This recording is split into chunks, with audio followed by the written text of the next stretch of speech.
Assalamualaikum warahmatullahi wabarakatuh. Pada kesempatan kali ini saya akan menjelaskan tentang fertilitas dan infertilitas. Pertama, kita pahami dulu tentang pengertian dari fertilitas. Jadi, pendahuluannya ternyata lebih dari 80 juta pasangan suami istri di negara berkembang seperti Indonesia itu ternyata mengalami gangguan kesuburan ya. Jadi jumlahnya itu tidak sedikit. 7-15% ini mengalami gangguan kesuburan pada usia subur. Usia subur ini merupakan usia 15-40 tahun. Nah, gangguan paling banyak itu dialami wanita sekitar 40-60%, sedangkan pada laki-laki itu lebih sedikit. Biasanya pada laki-laki itu terkait sperm defect, yaitu terkait dengan kuantitas ya dan kualitas dari spermanya. Nah, pertama kita akan bahas dulu tentang anatomi fisiologi sistem reproduksi. Mungkin di beberapa pertemuan sebelumnya sudah pernah dibahas ya tentang reproduksi organ laki-laki sama perempuan. Cuma di sini saya sedikit mereview saja. Kalau gamet pada laki-laki itu disebut sebagai sperma. Nah, sperma itu dihasilkan oleh organ pada laki-laki namanya itu testis ya. Letaknya itu di dalam kantong skrotum. Nah, kemudian kalau gamet pada perempuan itu disebutnya itu ovum atau sel telur. Nah, ovum sel telur ini diproduksi oleh bagian organ ovarium yang ada pada perempuan. Nah, ovarium itu jumlahnya ada 2 di kanan dan di kiri. Nah, dalam setiap bulannya ovarium itu akan melakukan ovulasi. Ovulasi itu adalah proses pelepasan sel telur oleh ovarium. Nah, setiap bulannya ovarium ini akan bergantian melakukan ovulasi. Kalau misalnya di bulan Januari satu ovum dilepaskan dari ovarium kanan, maka di bulan Februari satu ovum akan dilepaskan dari ovarium kiri. Nah, begitu seterusnya ya secara bergantian.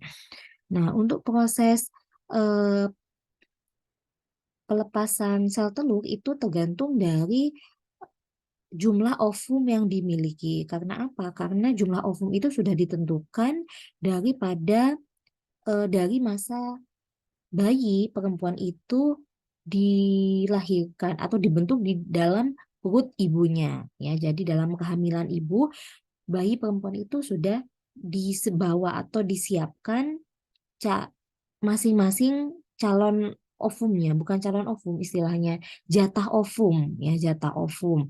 Nah, sehingga jumlah ovum yang ada pada perempuan itu eh, terbatas. Kalau misalnya jumlahnya itu sudah habis sampai pada masanya, maka menopause itu akan terjadi. Nah, sedangkan pada laki-laki menopause itu tidak ada. Jadi sperma itu akan terus senantiasa dihasilkan oleh laki-laki ya sampai usia lanjut pun sperma itu akan terus selalu diproduksi ya tidak seperti perempuan. Nah, oleh sebab itulah ketiadaan ovum yang dihasilkan pada usia tertentu itu bisa menjadi salah satu eh, alasan kenapa perempuan itu di usia tertentu setelah menopause itu tidak memiliki anak karena ovum itu sudah tidak dihasilkan lagi. Sedangkan kalau pada laki-laki karena sperma itu terus dihasilkan ya, terus diproduksi, maka kemampuannya untuk mendapatkan seorang anak sampai usia tertentu itu masih bisa. Tetapi memang kalau usia di atas usia produktif, memang kondisi hormonal itu juga sudah tidak sebagus pada saat masih usia subur ya sehingga kondisi hormonal, kondisi fisik tubuh itu juga turut mempengaruhi ya begitu juga pada laki-laki kualitas spermanya mungkin saja sudah berubah kemudian komposisi lainnya seperti semen yang dikandungnya ya itu juga berbeda sehingga bisa saja itu juga mempengaruhi kualitas sperma yang dihasilkan. Nah, pertama kita bahas dulu tentang pengertian dari fertilitas. Nah, fertilitas itu disebut juga sebagai kadar kesuburan, yaitu peluang bisa tidaknya dan berapa banyaknya bisa mengandung dan mempunyai anak. Nah, terkait dengan fertilitas atau kesuburan ini erat kaitannya dengan bagian otak kita. Nah, bagian otak kita itu ada bagian yang namanya hipofisis hipotalamus. Nah, hipofisis hipotalamus bagian depan ini atau hipofisis pars anterior istilahnya itu menghasilkan suatu hormon, ya, suatu hormon. Hormonnya itu namanya FSH dan LH. FSH dan LH itu mempengaruhi proses gametogenesis dan juga steroidogenesis pada laki-laki dan perempuan. Apa itu spermatogenesis dan steroidogenesis? Spermatogenesis itu adalah proses pembentukan sperma. Steroidogenesis adalah proses pembentukan hormon steroid. Nah, itu kalau pada laki-laki. Kalau pada perempuan, oogenesis dan steroidogenesis, yaitu membantu proses pembentukan sel telur atau ovum dan membantu proses pembentukan hormon. Nah, hormon FSH dan LH ini dihasilkan oleh hipofisis. Nah, hipofisis ini merupakan eh, kelenjar hormon yang termasuk dalam kelenjar pituitari hormonal kita. Nah, lokasinya itu ada di otak kita. Nah, untuk seorang laki-laki itu dianggap fertil, ya, artinya mampu memberikan keturunan apabila di dalam ejakulatnya, di dalam sperma, eh, sekresi yang dikeluarkan saat terjadi senggama atau koitus itu mengandung 300 juta spermatozoa. Ya, ini dikatakan normal. Nah, kemudian sperma ini nanti kan akan dikeluarkan masuk ke dalam sistem reproduksi perempuan ya. Nah, selanjutnya itu akan melewati serviks. Serviks itu adalah dinding mulut rahim, mulut rahim ya. Nah, ketika melewati serviks ya, setelah melewati vagina, kemudian masuk ke serviks, jumlahnya itu akan berkurang. Kenapa berkurang? Karena saluran reproduksi perempuan itu sangat asam, berbeda dengan spermatozoa yang pH-nya itu cenderung basa.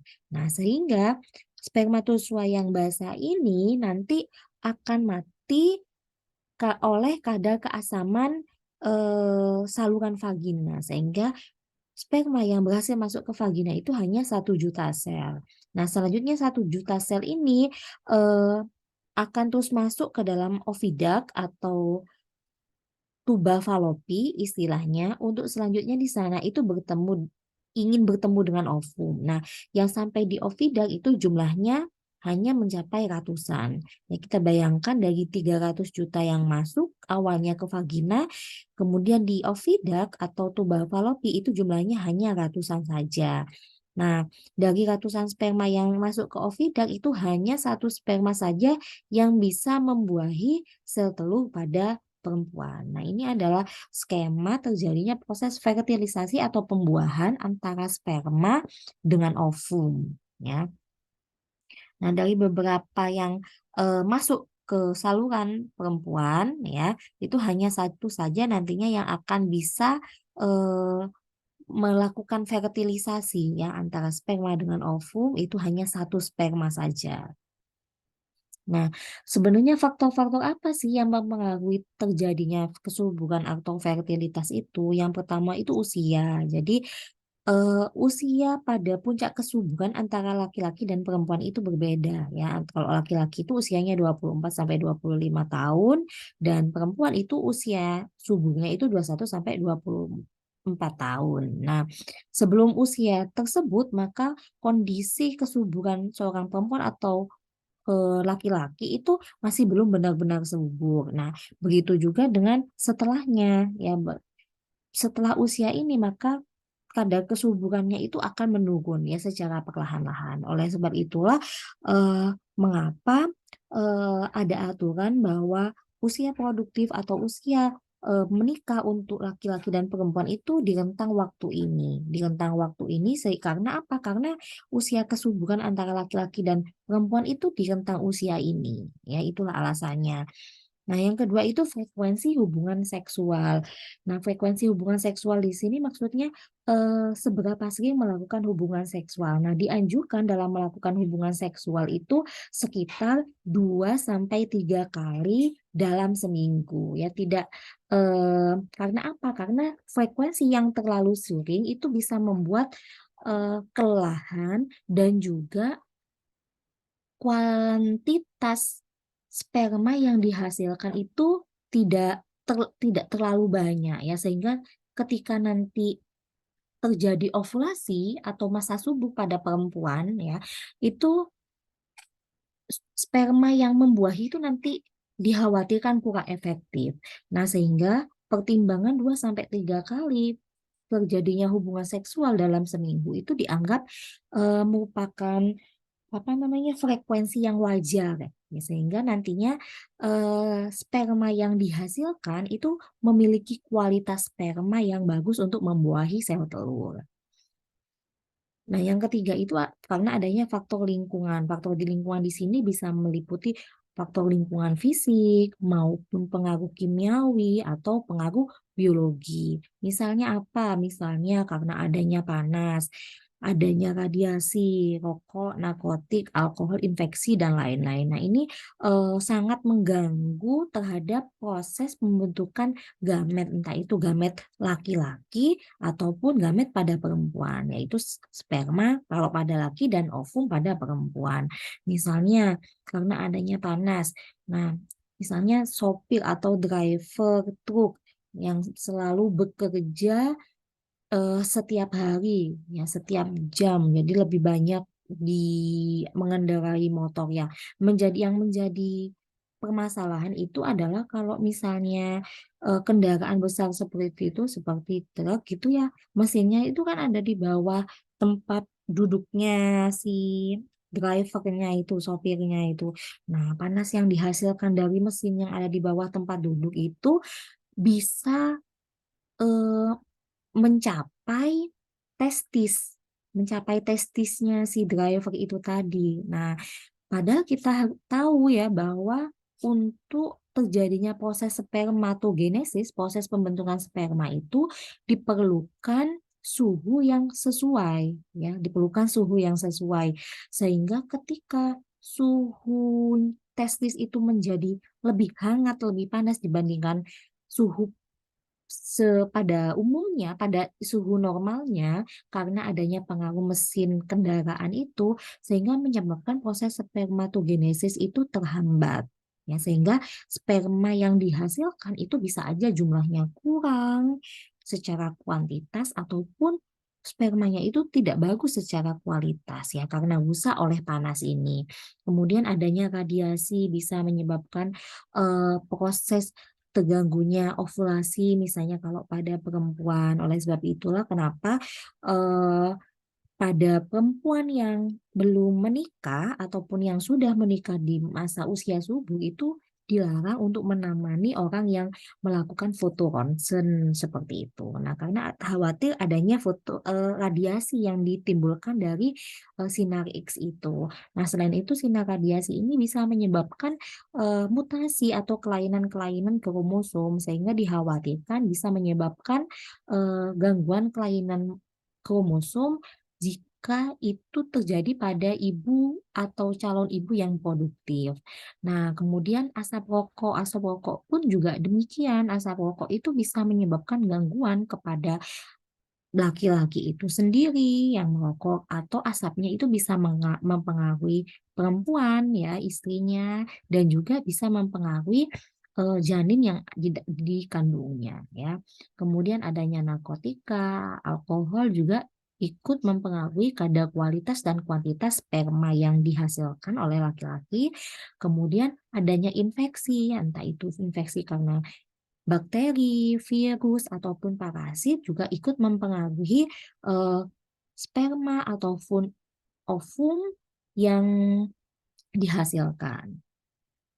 Nah, selanjutnya terkait dengan gizi dan nutrisi. Jadi gizi dan nutrisi itu penting sekali untuk usia-usia produktif, untuk usia-usia subur pada laki-laki atau perempuan. Karena apa? Karena kekurangan protein dan vitamin itu mempengaruhi kadar spermatozoa yang dihasilkan, juga kualitas dari sperma yang dihasilkan. Selain itu, kekurangan protein dan vitamin juga akan mempengaruhi kesehatan pada perempuan juga, sehingga nantinya akan berakibat eh, terganggunya fertilitas ya. Jadi asupan gizi dan nutrisi pada pasangan usia produktif itu perlu benar-benar diperhatikan.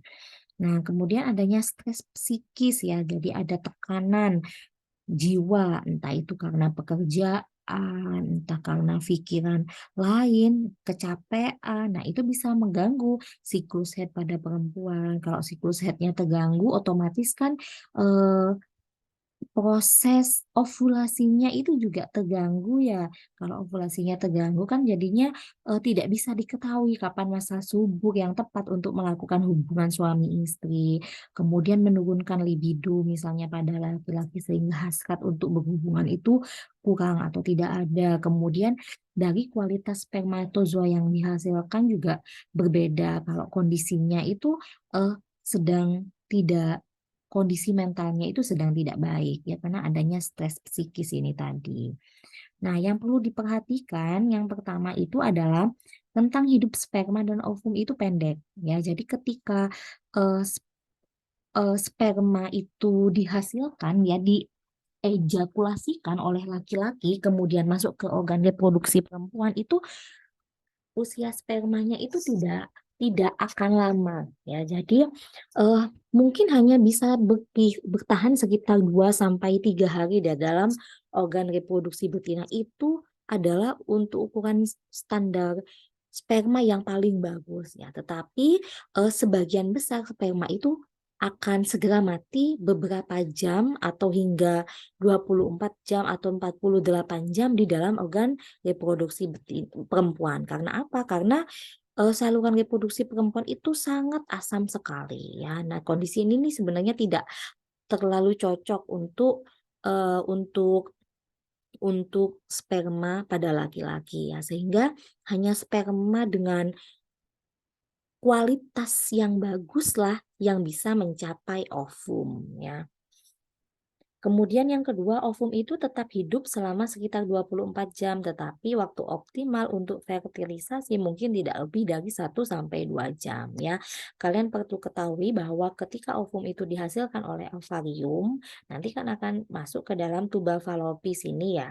Nah, dalam perjalanan tuba falopi ini dia bisa bertahan sekitar 1 sampai 2 hari ya, tetapi masa-masa suburnya itu ketika dia berada di saluran yang ini ya di bagian ampula namanya.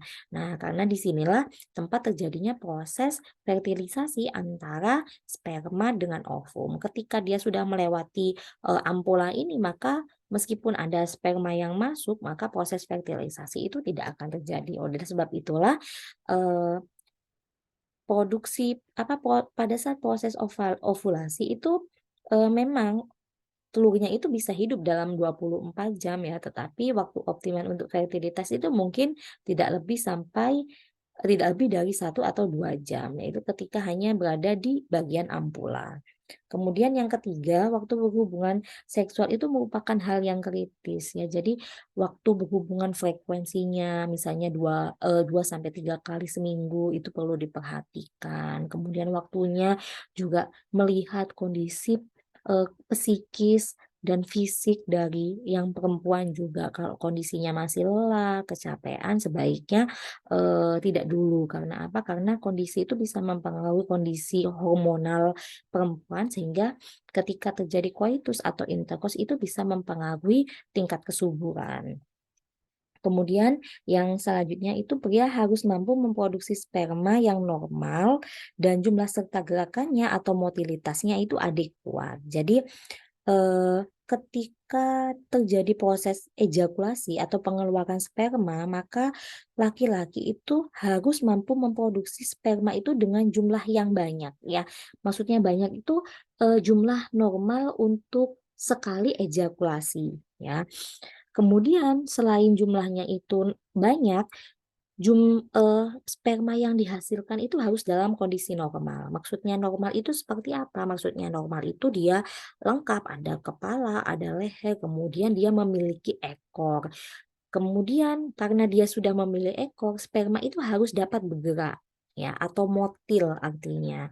Nah, kalau sudah seperti itu berarti kualitas spermanya itu bisa dikatakan dari motilitasnya itu sudah baik. Soalnya kenapa? Soalnya ada beberapa sperma memang dia spermanya itu banyak dihasilkannya sekali ejakulasi, tetapi banyak sperma itu yang tidak motil. Artinya apa? Punya flagel tetapi dia tuh nggak motil, jadi karena ada gangguan dalam pembentukan spermanya misalnya. Nah, kalau misalnya spermanya sudah tidak motil, berarti kan sperma itu sudah tidak bisa bergerak dengan lincah, dengan aktif untuk mendekati ovum di saluran perempuan ya, sehingga nantinya sperma yang seperti ini dia itu memiliki ketahanan yang kurang ya. Karena apa? Karena untuk membawa dirinya sendiri aja dia udah nggak mampu. Jadi sampai di bagian saluran reproduksi perempuan di bagian luar saja dia bisa aja langsung mati seperti itu. Kemudian yang selanjutnya sistem tuba ke uretra itu harus paten ya. Sistem saluran ya dari tuba falopi ke uretra itu harus paten, tidak ada kerusakan atau obstruksi saluran ya.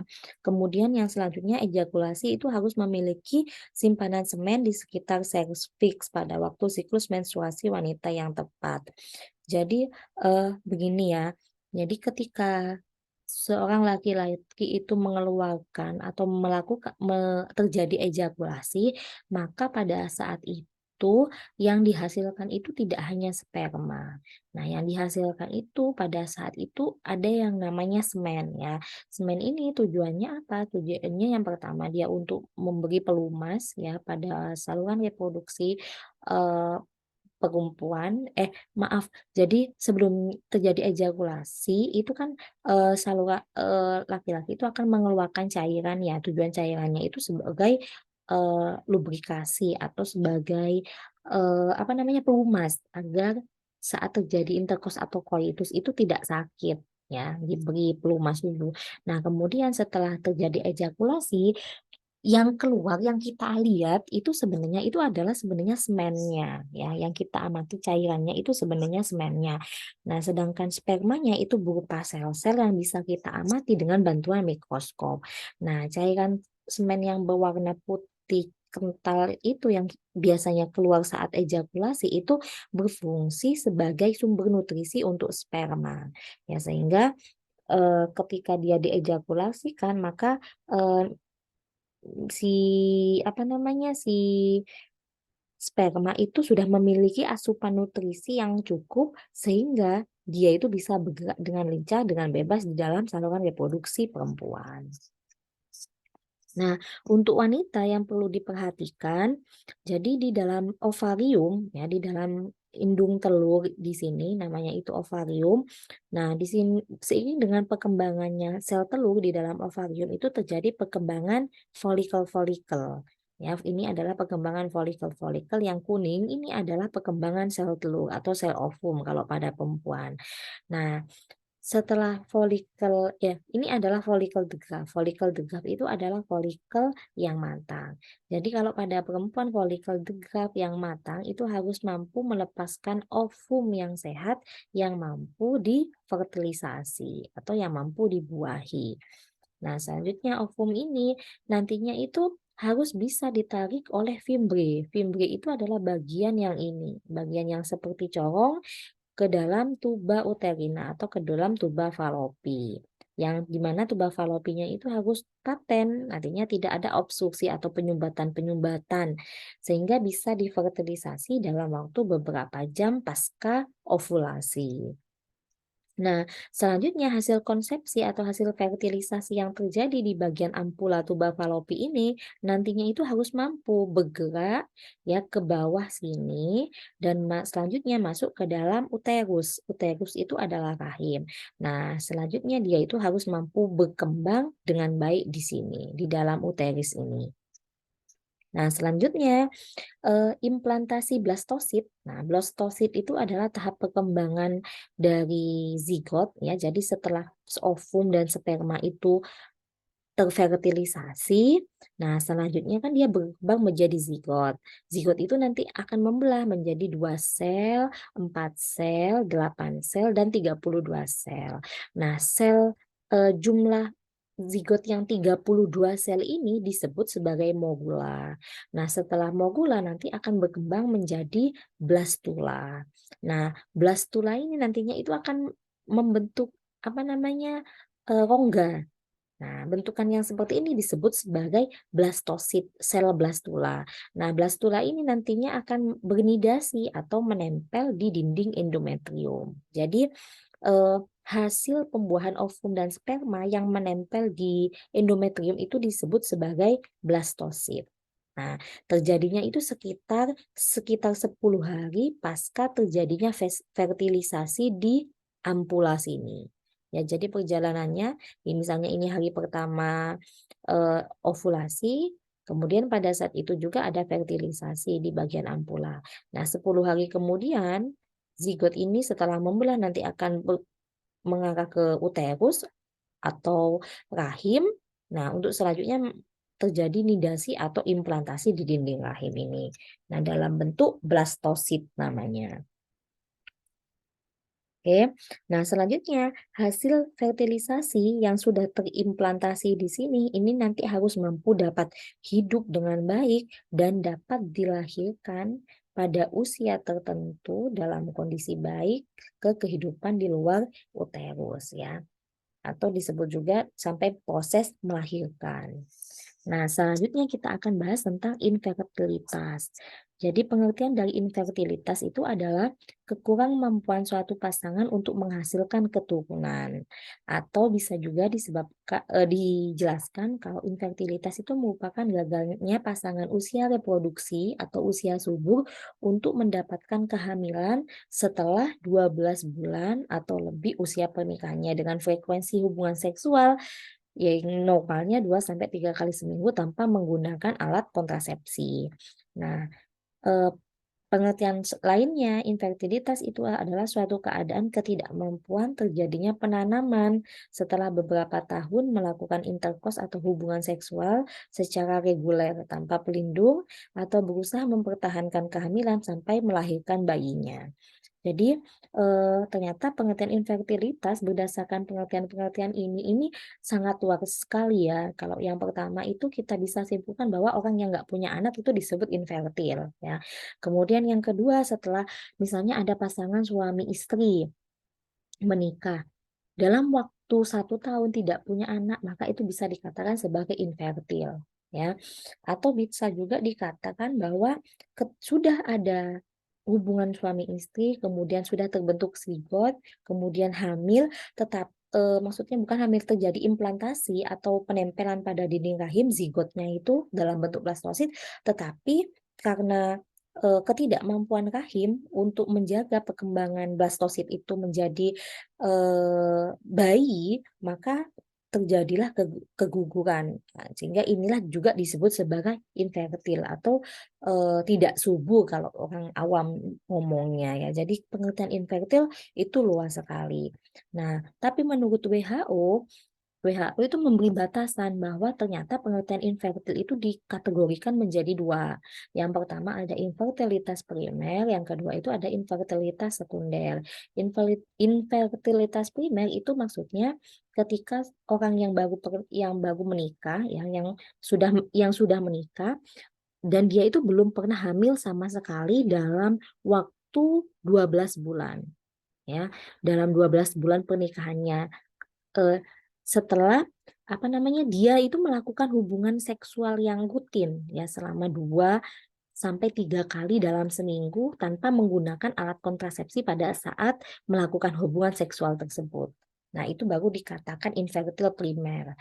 Nah, sedangkan infertil sekunder itu maksudnya ketika tidak terdapat kehamilan setelah berusaha dalam waktu 1 tahun atau lebih pada seorang wanita yang telah berkeluarga, yang dia sudah berhubungan seksual secara teratur tanpa perlindungan kontrasepsi, tetapi sebelumnya itu sudah pernah hamil. Jadi misalnya ada pasangan, dia itu sudah punya anak pertama. Nah, kemudian setelah punya anak pertama, dia itu mau program anak kedua. Nah, ketika program anak kedua itu tuh sudah melakukan prosedur, maksud dia itu sudah melakukan hubungan seksual 2 sampai 3 kali seminggu secara rutin. Kemudian pada saat melakukan hubungan itu tidak menggunakan kondom atau alat kontrasepsi apapun, KB misalnya kalau pada perempuan. Kemudian, dan itu dilakukan terus-menerus dalam waktu 1 tahun, kalau dia tidak membuahkan hasil anak kedua, maka itu disebut sebagai infertil sekunder, seperti itu. Nah, jadi itulah bedanya antara infertil primer dan infertil sekunder. Nah, selanjutnya kita bahas tentang etiologi dan faktor resikonya, faktor yang mempengaruhi terjadinya infertil. Kalau pada perempuan, itu penyebab infertil itu diklasifikasikan atau dibedakan menjadi tiga tahapan, 3 kelompok. Jadi yang pertama itu gangguan ovulasi. Ovulasi itu adalah proses pelepasan sel telur oleh ovarium atau indung telur. Nah, gangguan ovulasi ini seperti apa? Gangguan pada siklus head. Jadi ketika siklus head pada perempuan itu sudah tidak teratur, maka susah menentukan kapan periode masa subuhnya. Sehingga biasanya dokter itu akan meresepkan suatu obat yang gunanya itu untuk memperbaiki hormonnya sehingga nanti mensnya itu menjadi teratur. Nah, ketika mensnya itu menjadi teratur, maka proses ovulasi pelepasan telur itu akan mudah diamati. Nah, sehingga proses apa namanya percobaan untuk mendapatkan keturunan ya itu bisa dilakukan dengan mudah. Nah, yang selanjutnya adalah insufisiensi ovarium primer. Jadi ketidakmampuan atau tidak berpotensinya ovarium primer yang dihasilkan sehingga bisa jadi karena ovarium itu dihasilkan tetapi tidak baik. Ya, maaf. Jadi ovarium itu tidak bisa mampu menghasilkan ovum dengan kualitas yang baik. Ya, maksudnya seperti itu. Jadi ketidakmampuan ovarium dalam melakukan ovulasi. Kemudian yang selanjutnya gangguan tuba dan pelvis. Nah, ini bisa terjadi ketika misalnya saluran tuba falopii ataupun pelvis itu mengalami obstruksi atau kerusakan. Misalnya karena apa? Misalnya karena adanya infeksi dari klamidia, infeksi gonore atau infeksi TBC. Nah, atau adanya endometriosis ya, peradangan pada endometrium. Endometrium itu adalah dinding rahim bagian dalam. Nah, yang ketiga itu karena adanya gangguan uterus.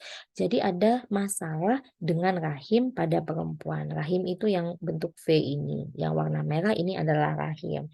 Nah, kelainan pada rahim itu meliputi apa saja? Misalnya adanya septum uteri. Septum uteri itu merupakan ada sekat ya. Jadi ada sekat pada uterusnya. Nah, adanya sekat pada uterus ini bisa menghambat maturasi normal embrio karena kapasitas uterus menjadi lebih kecil ya. Kita bayangkan rahim kita itu ukurannya itu hanya sekitar seperti buah pir ya ukurannya. Nah, tetapi uterus itu merupakan bagian dari organ pada perempuan itu yang sangat elastis sekali. Jadi dia itu bisa berlipat-lipat ganda ukurannya ketika ada massa di dalamnya seperti bayi misalnya ya. Jadi kita bisa bayangkan betapa elastisnya si uterus atau rahim kita yang awalnya hanya sebesar buah pir itu sampai bisa membawa bayi atau janin di dalam kandungan kita selama 9 bulan 10 hari ya.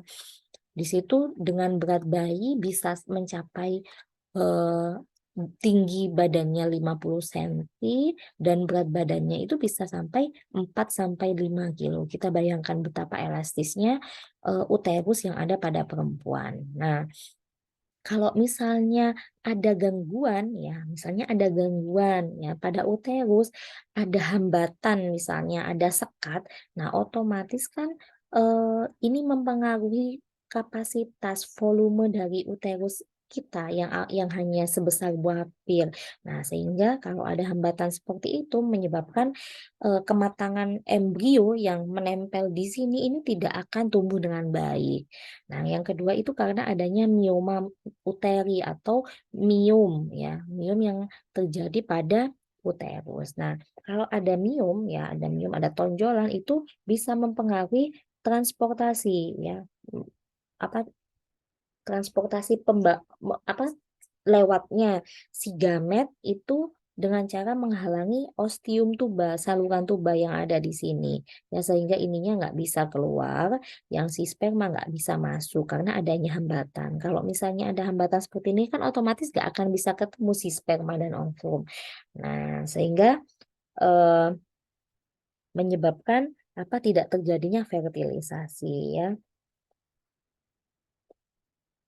Nah, kalau yang tadi itu adalah faktor pada perempuan, nah selanjutnya kita bahas tentang faktor pada pria ya atau pada laki-laki. Jadi penyebab infertilitas pada laki-laki itu dibedakan menjadi 3 kategori utama. Yang pertama itu gangguan produksi sperma. Jadi sperma yang dihasilkan pada laki-laki itu terganggu. Misalnya apa? Misalnya karena adanya kegagalan testis primer dari fungsi testisnya. Nah, testis ini terganggu karena bisa saja karena penyakit hipogonadotropik atau hipogonadisme ya. Kemudian yang disebabkan oleh faktor genetik misalnya karena adanya kelainan kromosom sehingga bisa menyebabkan sindrom Klinefelter, di mana ciri-cirinya pada sindrom Klinefelter itu penis dan testisnya itu kecil ya sehingga proses hal ini terjadi karena individunya, manusianya itu memiliki kelebihan satu kromosom X. Jadi kromosom tubuhnya yang harusnya 46 kromosom pada sindrom Klinefelter itu kromosomnya hanya jumlahnya lebih satu sehingga jumlahnya itu menjadi 47 kromosom. Atau microdeletion kromosom Y ya karena adanya gangguan pada kromosom Y sehingga eh, kromosom kita tahu ya kalau kromosom Y itu penentu jenis kelamin laki-laki. Kalau ada mikrodelesi pada kromosom Y berarti kalian bisa bayangkan eh, hal yang berkaitan dengan sifat-sifat yang dihasilkan oleh kromosom Y itu bisa terganggu. Salah satunya adalah produksi spermanya.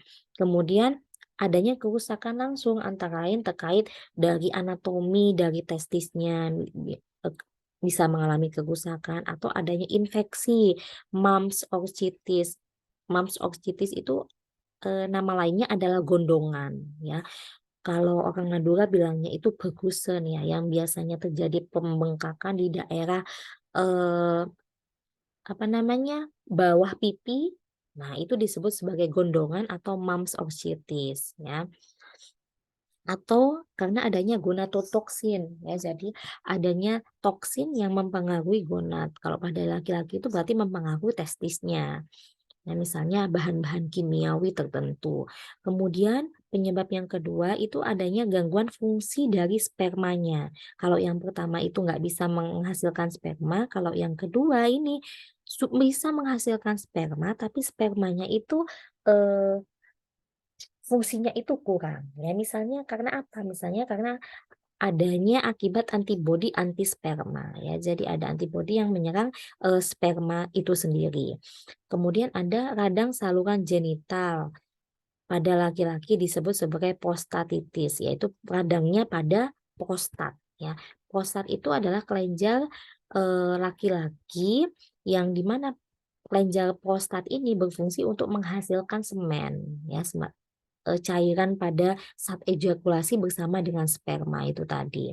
Kemudian adanya varikokel. Varikokel itu pembengkakan pembuluh darah yang ada di saluran testis ya menuju ke penis ya pada laki-laki. Kemudian adanya kegagalan reaksi akrosom. Akrosom itu apa? Jadi sperma itu di bagian kepalanya itu ada yang namanya akrosom.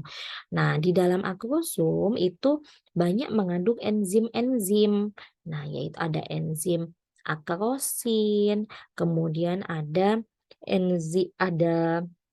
antifertilizing, sama ada enzim yang berfungsi untuk menghancurkan dinding pertahanan sel telur pada perempuan. Nah, eh, kalau misalnya reaksi akrosom, ya, pertemuan antara sperma dengan ovum atau sel telur itu melibatkan reaksi akrosom, di mana pertama kali itu kromosomnya itu akan mendekat, kemudian kromosom itu akan mengeluarkan enzim-enzimnya untuk meleburkan atau melarutkan selaput pembungkus pada sel telur ini. Nah, itu disebut sebagai reaksi akrosom. Kalau misalnya spermanya itu dihasilkannya kualitasnya tidak baik, maka bisa aja reaksi akrosom yang ada pada eh, proses fertilisasi biasanya itu tidak pernah terjadi ya karena kualitas dari sperma yang dihasilkan.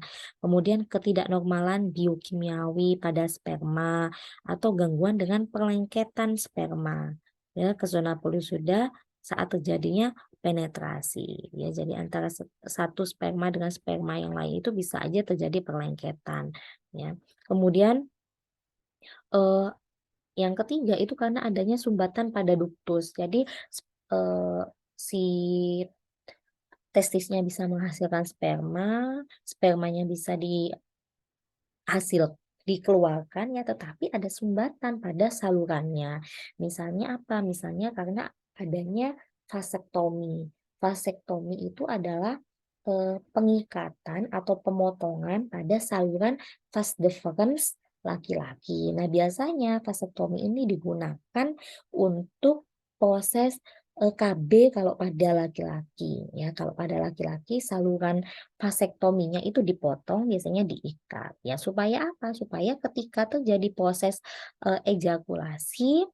ejakulasinya bisa terjadi, tetapi sekret yang dihasilkan itu tidak mengandung sperma karena spermanya itu tidak bisa mencapai saluran bagian luar karena sudah terpotong ya vasektominya dan sudah diikat. Nah, selanjutnya bagaimana sperma yang sudah kadung dihasilkan nantinya akan terserap kembali oleh dinding-dinding saluran reproduksi itu. Nah, bagaimana dengan eh, ketika berhubungan, apakah laki-laki bisa melakukan ejakulasi? Bisa, tetap bisa menghasilkan ejakulasi, tetapi yang keluar itu hanyalah semen-semennya saja, hanya cairan-cairannya saja. Yang keluar itu bisa cairan yang berasal dari kelenjar prostat, kemudian yang keluar dari kelenjar-kelenjar vesicula seminalis, kelenjar dari bulbo uretralis. Nah, dari tiga kelenjar itu bisa menghasilkan semen. Tetapi ketika diamati di bawah mikroskop, semen itu tidak mengandung tidak mengandung sperma ya, tidak mengandung spermatozoa karena spermatozoanya kan nggak bisa keluar. Nah, sehingga apa namanya, kalau meskipun terjadi hubungan suami istri, kalau misalnya nggak ada spermanya, otomatis kan tidak ada proses fertilisasi di saluran reproduksi betina, sehingga inilah yang menjadi eh, salah satu alasan infertilitas pada laki-laki. Nah, kemudian selain fertilitas laki-laki juga dapat menurun akibat dari ini. Misalnya adanya kelainan urogenital, kongenital, atau didapat ya. Kemudian bisa juga karena adanya infeksi saluran urogenital pada laki-laki. Karena kita ketahui ya kalau saluran antara sperma dengan saluran urin itu disebut sebagai saluran urogenital dan salurannya itu satu ya. Apa namanya? Menjadi satu gitu loh. Jadi keluarnya urin sama keluarnya sperma kalau pada laki-laki itu sama salurannya. Sehingga ketika ada infeksi pada bagian urogenit sehingga mudah terkena infeksi pada urogenitalnya ya karena merupakan muara bersama. Berbeda dengan perempuan, kalau pada perempuan itu saluran urin, kemudian saluran feses dan saluran eh, apa telur bukan telur saluran untuk melahirkan atau terjadinya intercourse atau coitus itu berbeda ya, jadi ada 3 saluran. Nah, kemudian ada suhu skrotum yang meningkat, contohnya akibat dari perifocal. Nah, kalau perifocal itu adanya pembengkakan sehingga banyak pembuluh darah yang semakin ke daerah testis. Kalau pembuluh darah banyak semakin ke testis, otomatis kan dia membawa panas atau suhunya itu menjadi lebih tinggi ya. Darahnya itu kan membawa kalor ya, panas ya, sehingga suhu daerah testis itu akan menjadi lebih tinggi. Nah, suhu yang lebih tinggi itu bisa menghambat proses pembentukan sperma pada testis. Nah, kemudian adanya kelainan endokrin, kelainan hormon ya, sehingga bisa mempengaruhi proses libido pada laki-laki. Kemudian kelainan genetik ya, kelainan dari orang tua, kemudian karena adanya faktor imunologi ya. Imunologi misalnya apa? Adanya antibodi terhadap sperma itu sendiri.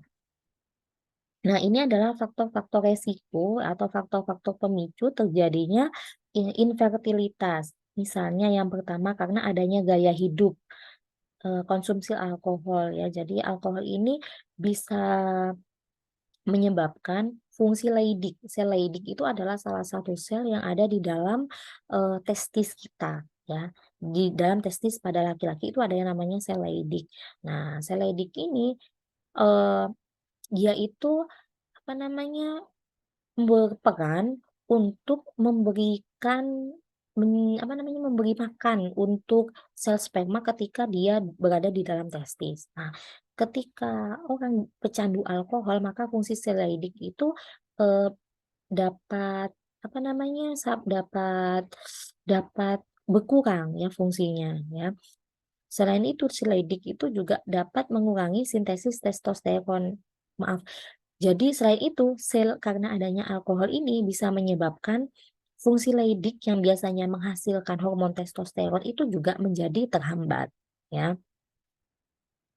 Kemudian selain itu, konsumsi alkohol juga dapat menyebabkan gangguan pada fungsi hipotalamus dan hipofisis, ya. Padahal kita tahu bahwa hipotalamus dan hipofisis itu berperan untuk menghasilkan hormon FSH dan LH, yang salah satu fungsinya adalah untuk menghasilkan hormon, ya. Nah, yang kedua itu adalah gaya hidup merokok ya. Jadi merokok itu, sangat berbahaya karena dia itu bisa membahayakan untuk laki-laki, perempuan, dan juga calon janin di kandungnya.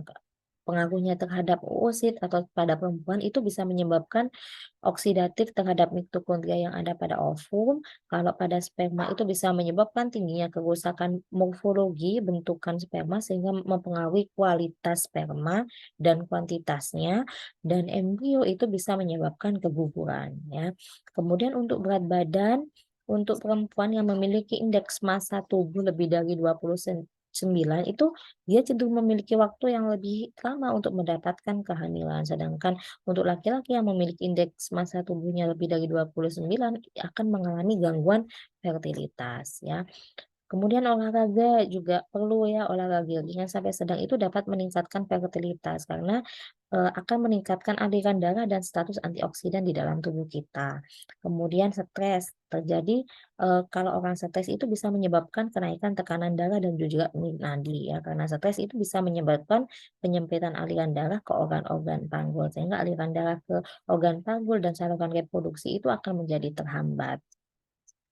Nah, yang selanjutnya itu karena adanya obat-obatan, misalnya meminum obat spironolakton, ini bisa merusak produksi testosteron dan sperma. Kemudian penggunaan antibiotik ya secara tidak bijak, tidak sesuai dengan eh, dosis yang diberikan dokter itu bisa bisa berpengaruh negatif terhadap pergerakan dan jumlah sperma ya. Kemudian siklosporin juga dapat menurunkan fertilitas pria. Ini adalah beberapa daftar obat yang bisa mempengaruhi fertilitas, khususnya pada sperma laki-laki. Kemudian penyalahgunaan zat juga dapat mempengaruhi fertilitas. Misalnya apa? Misalnya orang yang menggunakan marijuana itu dapat menghambat sekresi dari GnRH. Gonadotropin ini adalah GnRH ini adalah hormon yang dihasilkan oleh otak yang membantu eee, proses spermatogenesis dan steroidogenesis ya. Jadi kalau ini dihambat, maka dapat menghambat fungsi reproduksi baik itu pada laki-laki maupun pada perempuan. Kemudian karena ininya pekerjaan, jadi ada beberapa pekerjaan yang melibatkan beberapa paparan bahan berbahaya bagi keseluruhan seorang wanita atau pria. Misalnya apa? Misalnya orang yang bekerja di daerah dengan lingkungan yang panas tinggi, ada yang radiasi sinar X ya, bekerja di daerah yang tinggi logamnya dan juga kadar pestisidanya. Nah, bagaimana untuk melakukan pemeriksaan, untuk mengetahui apakah orang ini nih, fertil atau tidak. Jadi ketika ada keluhan-keluhan seperti yang dijelaskan tadi, misalnya, orang itu tidak punya anak dalam waktu setelah selama 1 tahun setelah menikah, atau setelah 1 tahun memprogram punya anak padahal itu sudah anak yang kedua, atau sudah pernah terjadi kehamilan tetapi ada beberapa kali mengalami keguguran, maka harus dilakukan pemeriksaan. Nah, pemeriksaannya itu tidak melulu hanya untuk perempuannya saja, tetapi yang diperiksa itu harus dua-duanya. Bisa laki-laki dan juga bukan, maksudnya harus laki-laki dan perempuannya. Jadi datang ke dokter itu berdua ya, tidak boleh salah satunya. Karena apa? Karena, eee proses ini tidak melulu salah dari seorang perempuan ya, karena bisa saja, eee, kelainan itu terjadi pada laki-lakinya ya, sehingga nanti dokter bisa menganalisa masalahnya itu ada di mana. Karena selama ini, eee, orang awam itu selalu beranggapan ketidaksuburan itu selalu terletak pada wanita, padahal itu tidak selalu seperti itu ya. Jadi pemeriksaan antara keduanya itu penting sekali. Nah, untuk pemeriksaan laki-laki itu yang diperiksa itu pertama ada tes non-invasif. Jadi terkait dengan gangguan psikologisnya ada apa tidak, gangguan hormonal atau endokrinnya ada atau tidak, gangguan nutrisinya, malnutrisi atau nutrisinya sudah cukup, pajanan bahaya reproduksi di tempat kerja atau di rumah itu bagaimana, apakah apakah dia berfungsi sebagai radiografer kalau di rumah sakit, ataukah dia bekerja sebagai sopir truk, ataukah dia bekerja di industri logam, atau di pabrik, pestisida, seperti itu. Itu akan muncul di pertanyaan-pertanyaan anamnesis yang ditanyakan dokter pada saat wawancara awal ya. Kemudian, selanjutnya ada tes pasca koitus untuk mengevaluasi karakteristik sperma di dalam lendir serviks pasangan seksual pria tersebut ya. Jadi nanti, akan dilihat sperma setelah dihasilkan itu, bagaimana ya karakteristiknya. Kemudian selanjutnya itu ada pemeriksaan fisik dan analisis sperma. Nah, di sini nanti dilihat, oh ternyata sperma yang dihasilkan itu jumlahnya misalnya kurang dari normalnya.